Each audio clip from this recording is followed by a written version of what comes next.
জীবন দিয়ে হলেও ইসলামী ব্যাংকে গ্রাহকরা লুটেরাদের হাতে তুলে দেবে না বলে মন্তব্য করেছেন জামায়াতের ঢাকা মহানগর উত্তরের আমির মোহাম্মদ সেলিম উদ্দিন।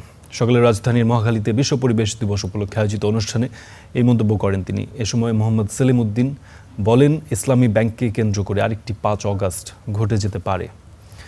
পরে তিনি বলেন, বহুদলীয় ষড়যন্ত্রের মাধ্যমে জাতীয় নির্বাচনে জামায়াতের নিশ্চিত বিজয় কেড়ে নেওয়া হয়েছে। সিটি কর্পোরেশন নির্বাচনেও তেমনটা ঘটলে পরিস্থিতি ঘোলাটে হয়ে যাবে। রাজনৈতিক পরিবেশ ঠিক রাখতে প্রধানমন্ত্রীর দায়িত্ব সবচেয়ে বেশি।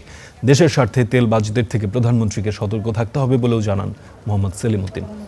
এদিকে জামায়াত ইসলামীর যুব বিভাগ আয়োজিত এই কর্মসূচিতে প্লাস্টিকের বোতল জমা দেওয়ার বিনিময়ে বনজ, ফলজ, ঔষধি গাছের চারা বিতরণ করা হয়। পরে বৃক্ষরোপণ কর্মসূচিরও আয়োজন করা হয়।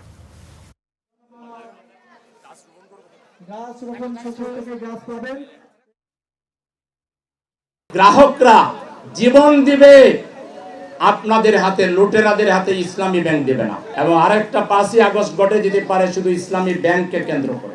আগামী নির্বাচন নিয়ে কোনো কাজ যদি কোনো কারচুপি, কোনো ধরনের যোগ সাজসের ষড়যন্ত্র করার চেষ্টা করা হয়, তাহলে কারবালার মতো পরিস্থিতি ঢাকায় ঘটায়।